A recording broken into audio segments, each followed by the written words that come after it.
नमस्कार, आप देख रहे हैं कच्चा चिट्ठा। आपके साथ मैं हूं सबीना तामंग देशमुख। धमकियां तो रूस ने परमाणु बम की कई बार दी है, लेकिन अब की बार रूस ने सीधा अमेरिका को तीसरे विश्व युद्ध की दी बहुत बड़ी धमकी। वो चौंकाने वाली भी है और डराने वाली भी। यूक्रेन युद्ध में रूस खार्किव को रौंद रहा है। ज़ेलेंस्की 3 देशों की यात्रा पर है ताकि यूक्रेन को मदद मिल सके, और इन सभी के बीच पोलैंड ने ऐसी चिंगारी भड़का दी जिसकी पुतिन बहुत खतरनाक सजा दे सकते हैं।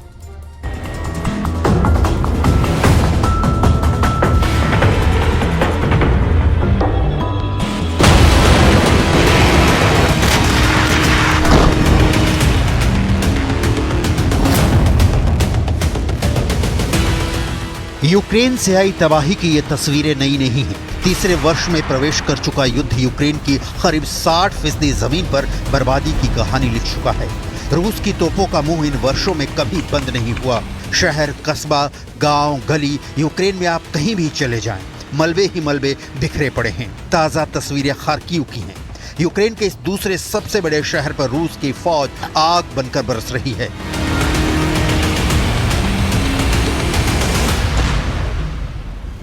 खार्किव वही रीजन है जिस पर रूस ने 2022 में कब्जा कर लिया था। यूक्रेन की फौज ने जबरदस्त फाइट बैक किया, और रूस जब दोबारा खार्किव के खिलाफ अभियान चला रहा है तो यूक्रेन की फौज एक बार फिर मुंहतोड़ जवाब दे रही है।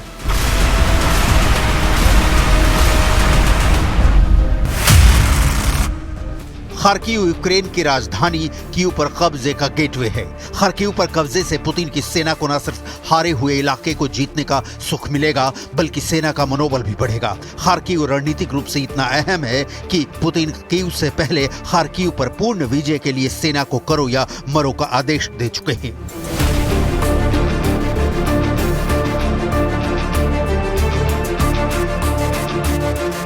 खार्किव के अलावा रूस की सेना इस वक्त माइकोलाइव में भीषण युद्ध लड़ रही है, लेकिन युद्ध की इन भयानक तस्वीरों से भी ऊपर वो खबर आपको दिखाती हैं जिसकी सच्चाई रूस और यूक्रेन को ही जलाने वाली नहीं है, बल्कि इसका असर पूरी दुनिया पर होगा।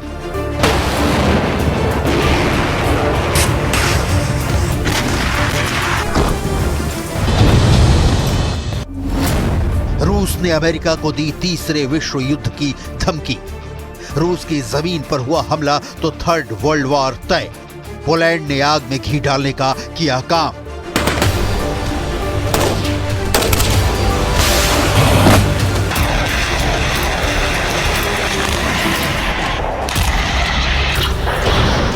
पोलैंड वही देश है जो यूक्रेन को पश्चिमी देशों से हथियार सप्लाई का सबसे सुगम रास्ता मुहैया कराता है। यही कारण है कि पोलैंड पुतिन की आंखों का कांटा रहा है, लेकिन नाटो का सदस्य होने के कारण पुतिन अब तक पोलैंड पर डायरेक्ट अटैक करने से बचते रहे हैं। बावजूद इसके कि पुतिन ने बेलारूस की सीमा पर अपने परमाणु हथियार भी तैनात किए।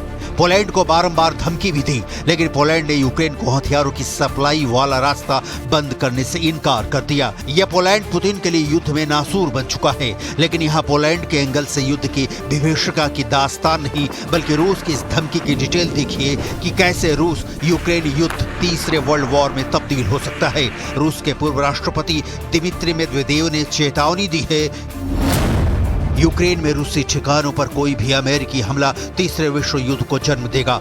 अमेरिकियों द्वारा हमारे ठिकाने पर निशाना साधने का मतलब विश्व युद्ध शुरू करना है। और एक विदेश मंत्री, यहां तक कि पोलैंड जैसे देश के विदेश मंत्री को भी ये बात समझनी चाहिए।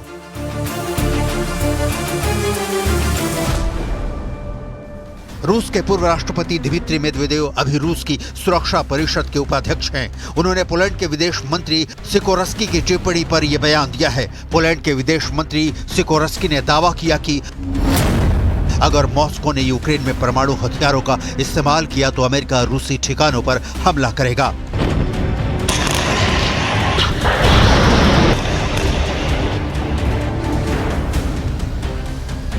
अमेरिका के नेतृत्व में नेटो ही वो ताकत है जिसकी वजह से अपने से कई गुना शक्तिशाली रूस से यूक्रेन लोहा ले रहा है। पुतिन के सलाहकार और रूस के पूर्व राष्ट्रपति दिमित्री मेदवेदेव इसके पहले कई बार परमाणु युद्ध की धमकी दे चुके हैं। हालांकि उन धमकियों का कोई असर यूक्रेन पर नहीं हुआ। उल्टे नेटो ने ज़ेलेंस्की को हथियारों की सप्लाई और बढ़ा दी। अब रूस ने अमेरिका को ताजा धमकी दी है, तो इसका कारण है आपकी स्क्रीन पर दिख रही ये तस्वीरें।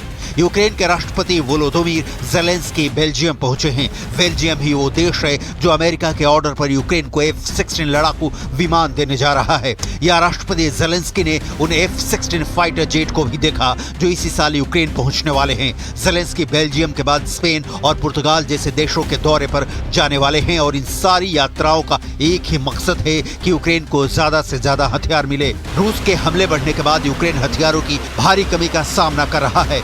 ज़ेलेंस्की के जनरल दुनिया को बता चुके हैं कि उनके पास जो मौजूदा हथियार है उनसे रूस का मुकाबला ज्यादा से ज्यादा 3 महीने तक किया जा सकता है। यही वजह है कि ज़ेलेंस्की चाहते हैं कि F-16 जैसे विमान जितनी जल्दी हो सके यूक्रेन पहुंचे और दूसरी ओर रूस है जिसे आशंका है कि ज़ेलेंस्की को F-16 मिला तो रूस असुरक्षित हो जाएगा।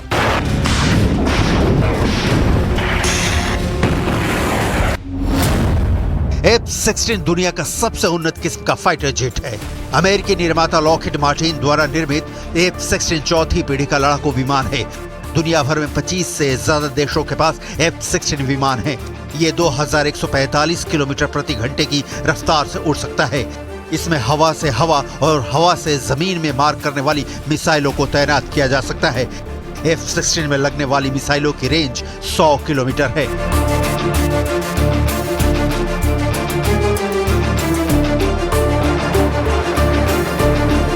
यूक्रेन के पास जितने ज्यादा F-16 होंगे उतनी ही ज्यादा संभावना है कि इन विमानों को रूसी सेना के खिलाफ ज्यादा प्रभाव वाले मिशनों में इस्तेमाल किया जाएगा। F-16 लड़ाकू विमानों की पहली खेप जून या जुलाई तक यूक्रेन को सौंप दी जाएगी। हालांकि रूस का कहना है कि यूक्रेन को F-16 मिल भी जाए तो युद्ध मैदान में उसे स्थिति बदलने वाली नहीं। रूस का तो यहाँ तक दावा है कि F-16 फाइटर जेट की कार्ड उसके पास मौजूद है, लेकिन रूस ने साथ में ये धमकी भी दी है कि F-16 की क्षमता के कारण उन्हें परमाणु शक्ति से संपन्न माना जाएगा।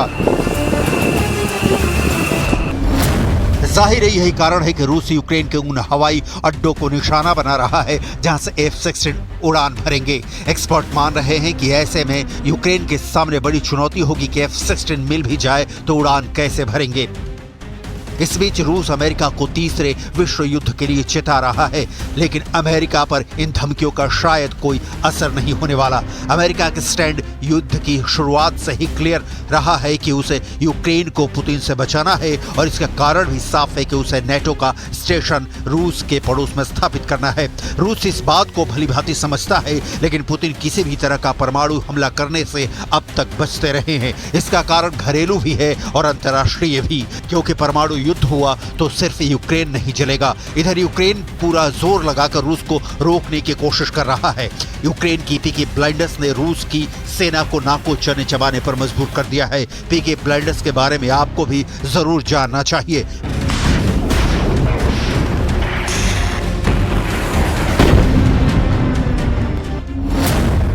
पीकी ब्लाइंडर्स यूक्रेन की सेना की वो टुकड़ी है जो घात लगाकर ड्रोन से हमले करती है।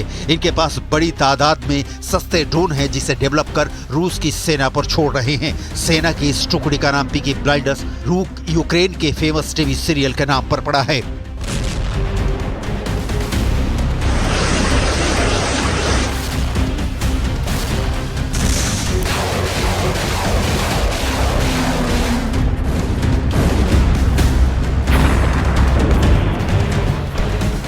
पीकी ब्लाइंडर्स के जवानों का हेड पर ही लिखा होता है ढूंढो और मार डालो। इरादा पक्का है, लेकिन सामने पुतिन की फौज है जिसके सामने जंग में आगे बढ़ने के अलावा कोई दूसरा विकल्प नहीं है। ऐसे में युद्ध की दिशा और दशा क्या होगी समझना कोई रॉकेट साइंस नहीं है। इजरायल और हमास के युद्ध के बीच बड़ा टर्निंग पॉइंट आ गया है। इजरायल के प्रधानमंत्री बेन्यामिन नेतन्याहू ने पहली बार कहा कि उन्हें गाजा में आम लोगों की जान जाने का अफसोस है। ईरान और सऊदी अरब की धमकी के बाद नेतन्याहू ने युद्ध को लेकर आखिर कौन सा फैसला बदला है, ये बात आपको हैरान कर देगी।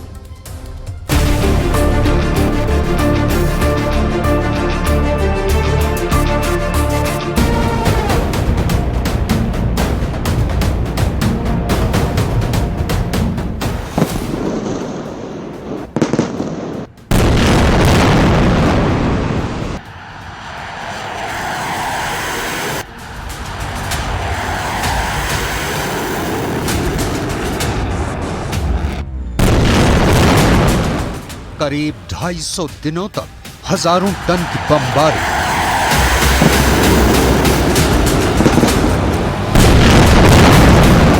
जलता हुआ गाजा,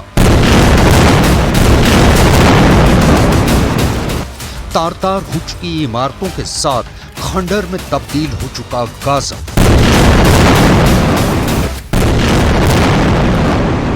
सात अक्टूबर को इजराइल पर हमला करके जो चिंगारी हमास ने लगाई, उसका बदला इजराइल ने इतने बारूद से लिया है जो हिरोशिमा परमाणु धमाकों के बराबर है।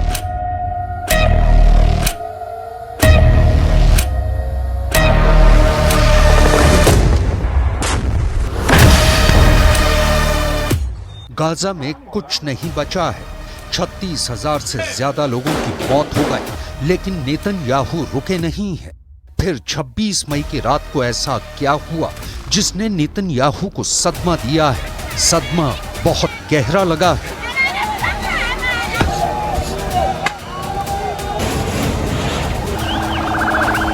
למרות המאמץ העליון שלנו שלא לפגוע בבלתי מעורבים, इजराइल के वॉर रूम में नेतन्याहू लगातार हमलों का वीडियो देखते रहे हैं। उत्तरी गाजा से लेकर जबालिया और खान यूनिस से लेकर बेत हनून, नेतन्याहू ने गाजा के कोने कोने में बमबारी से तबाही मचाई है।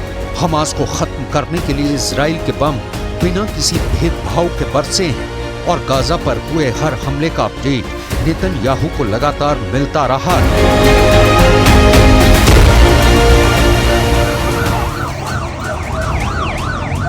गाजा को मिट्टी में मिलाते हुए अचानक नेतन्याहू को ऐसा क्या हुआ कि उनके शब्दों में इजराइल सॉफ्ट नजर आने लगा। नेतन्याहू में 24 घंटे के अंदर क्या बदलाव आया है, वो पूरी दुनिया के लिए बहुत ही चौंकाने वाली बात है। एक तरफ पूरे गाजा में मारे गए 36,000 लोग, नेतन्याहू और इजराइल की सेना युद्ध में डटी रही, और दूसरी तरफ रफ़ाह में मारे गए 45 लोग, जिसके बाद नेतन्याहू को कहना पड़ा कि दुर्भाग्य से बहुत बड़ी गलती हो गई है। क्या अब नेतन्याहू इस गलती के लिए दुनिया से माफी मांगेंगे? क्या अब नेतन्याहू हमास से बोलेंगे आई एम सॉरी? रफ़ाह पर हुई बमबारी के बाद इजराइल के प्रधानमंत्री बेन्यामिन नेतन्याहू ने क्या कहा है, बहुत गौर से देखी उनकी पूरी बात, क्योंकि नेतन्याहू के बदले हुए तेवर ने दुनिया को चौंका दिया है। ברפיח כבר פינינו כמיליון תושבים בלתי מעורבים, ולמרות המאמץ העליון שלנו שלא לפגוע בבלתי מעורבים, קרתה לצערנו אמש תקלה טרגית. אנחנו חוקרים את המקרה, אנחנו נסיק את המסקנות. रफ़ाह कैंप पर हुई बमबारी को लेकर नेतन्याहू की ये बात बहुत गंभीर मानी जा रही है, क्योंकि उन्होंने ये स्टेटमेंट इजराइल की संसद में दी है। दक्षिणी गाजा के रफ़ाह कैंप में जो हुआ है, ये जानना बहुत जरूरी है। रफ़ाह पर हुई ये बमबारी इजराइल के गाजा अभियान का टर्निंग पॉइंट बन सकता है, क्योंकि अब पूरी दुनिया इसे देखकर हिल चुकी है। वो इजराइल से सवाल पूछ रही है, रफ़ाह में क्या हुआ, ये नेतन्याहू ने भी देखा है।